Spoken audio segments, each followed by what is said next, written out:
Thanks a lot for punching the button and watching this, David Carswell. I just got out of the blue. This is how you know it's not you talking to you, right? Out of the blue, I guess because it's 4:26 a.m. and I'm not married any longer, and so I just work, and haven't had a shower in like 2 days. And yesterday, Sunday, I just talked to hundreds of people. Have you accepted Jesus? And that's why my voice sounds terrible. But he said, David, you have a monstrous work ethic.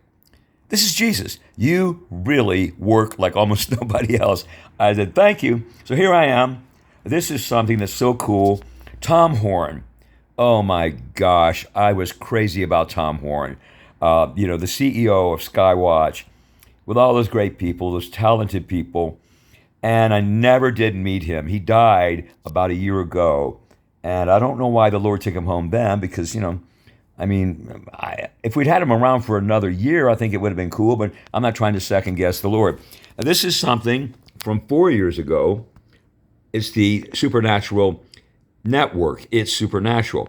Not the show with Sid Roth, which I do love, and I ran into him during my 75 days on X. There's some people on X that aren't on YouTube. It was very interesting. All right, so I'm going to play this for you. Tom Horn was so smart, had his PhD, wrote a lot of great books. Blood on the Altar. The last one was about 2025. Zeitgeist 2025. And it's almost 2025, like in 1 week. Some stuff's getting ready to happen with these drones. They're drones. Very, very sophisticated, extremely futuristic tech, okay? But not the United States property. They're property of the global cabal. They have lasers and stuff. It's going to be a fake alien invasion. They probably won't say Operation Bluebeam. I've already put this on my community page, and it was buried, okay? I'm telling you, they're going to blow up stuff, really blow up buildings, and say it's an alien invasion, so then we can have a one world government. Klaus Schwab, WAF, the WEF can have their way. One cryptocurrency. I can't do that and do this, though. Let me just play this great interview. Welcome to Something More. I'm your host, Bob Duvall, and I'm here with Tom Horn. Now, Tom has been a guest on It's Supernatural many times, and Tom is a best-selling author, publisher, CEO of Skywatch TV. He's a radio, TV personality. God's using you, Tom, in so many different ways. But I want to go back to when you were in your 20s. You were a new believer, and you died? Yeah. Tell me about that. Yeah, so, very, very hungry, young Christian, just very passionate, praying every possible hour of the day, and basically begging God to please let me be involved in the ministry full time. That's all I wanted to do. Like the Bible says, the zeal of the Lord hath eaten me up, right? And so came home from work one day, prayed before I went to bed for probably several hours. Wow. And then went to sleep. Now you were hungry. You were very much so. Wow. But went to sleep. And the next thing I know, I am standing in front of a very, very brilliant light. And it's actually impossible to put into words exactly what it was that I was seeing. There was a brilliance of rainbow-type colors. This was more than three-dimensional. This was 10-dimensional or 20-dimensional or something. Now, it was like instantaneous? You weren't going through like a tunnel? Or No, okay. No, it wasn't your standard like near-death experience, or maybe it was, I don't know. But anyway, I'm in front of a brilliant light. Now, somehow I knew that I was standing before God. I also somehow knew that he had told me some things and he had shown me some things. And in fact, part of what I never get into is I also knew that a scroll had rolled out in front of me and things were playing out on this, like I was seeing the future. But then all of a sudden, he tells me, you have to go back now and you're not going to remember. That's crazy, though. It's like he brings you up there, he shows you all these things, and then he said, you're going to forget, you're not going to remember this stuff? Oh, why? Well, I didn't know until later. I learned later why that was the case. But the last thing I recall is me saying, please don't let me forget. Don't let me forget. It's too wonderful. Don't let me forget. But he had told me I was going to forget. So I started falling backward. It was just as if somebody had pushed me out of an airplane and my back's towards the earth. I can literally hear the wind going around me. It was so vivid. And this light is moving away from me very quickly. Moments later, I literally saw the roof of my house go around me, right? And I landed on the bed with what felt like a thud, right? And I sat up in bed, took in this deep breath, like that. And now I was no longer in this dream state, but I was literally physically awake now and sitting on the bed. Well, now I got to ask you, Tom, how do you know you really died? I mean, it could have just been a weird dream. Right, Yeah. Except for the fact that I hear weeping. And I turn and I look, and my beautiful young wife is sitting up on the bed. Her head is down inside of her hands, and she's been crying for a while. And I said, babe, what's the matter? What's the matter? And when she's able to collect herself, she explains how she had woke up in the middle of the night and I was dead. No breath, no heartbeat, no pulse, no anything. Wow. And she had literally spent quite a bit of time, something like maybe 15 minutes, trying to resuscitate me, trying to blow into my mouth, beating on my chest, trying to get me to respond at all. So you were dead.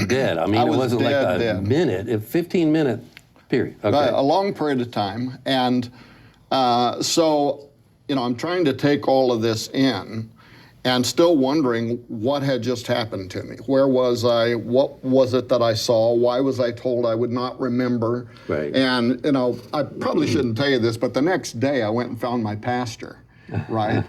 And I tell him what happened to me. And his response, was pretty much, well, you probably ate too many chili beans before you went to bed. Or he thought maybe I had even been poisoned somehow, right? But the idea of something supernatural just wasn't in his bailiwick. So I learned really quick. In the New Testament it says not to give that which is holy unto dogs, or, pigs will turn and rend them under feet. And so I'm not saying my pastor was a pig, by the way. Yeah. Nice AG guy, but he just didn't get it. But what then happened was that caused me to really withdraw into myself and not to talk about any of this publicly. But I was praying every single day, praying. Why did this happen? Why would you? It didn't make any sense to me. Why would you tell me things, but then say you're not going to remember? That just didn't make any sense at all. Yeah. But I also happened to be reading through the Bible for the first time in my life, and book by book through the Bible.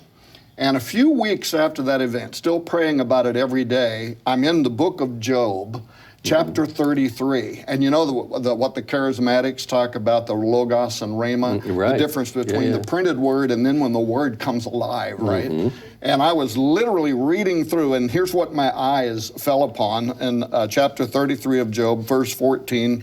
For God speaks once, yea, twice, yet man perceives it not. Now, that's the first clue that there's something hidden here, right?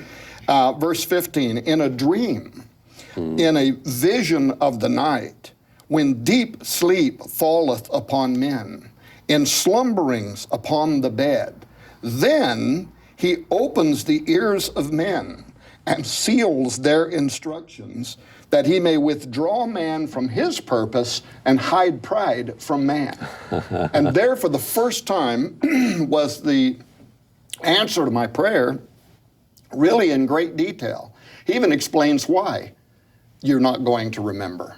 He says it's to withdraw man from his purpose. I totally understood that even as a young preacher, that if I had then saw the fact that someday I'd be sitting here with a guy like Bob doing television and, on the Sid Roth program, and if I would have seen all of this, being a publisher, being a best-selling author, speaking at conferences, what would I have done? I would have aimed at it, and I would have done everything I could do to go directly there and make it happen. That would have been my purpose. He wouldn't let me remember. Why? Because he had a different path that it was important for me to walk through. Both the good, the bad, the struggles, everything that I would have to learn that could season me and qualify me to later on be able to do what I do. Okay. Now, what I'm going to do is, because I don't want this video to be 33 minutes, is stop you here because this video is about 10 already, okay? I've given you a taste. I kind of like this idea I stumbled upon. I have a 17-inch gaming laptop. I don't play games. I just like a really big screen, okay? And so I'll let you see the address, where to find this on YouTube. There you go, ISN, and then N times Vatican and Wormwood Prophecies. Just put that in, and I strongly suggest you watch the rest of it. So the takeaway is this guy had my greatest respect. I've never said that before. I didn't say that about Billy Graham.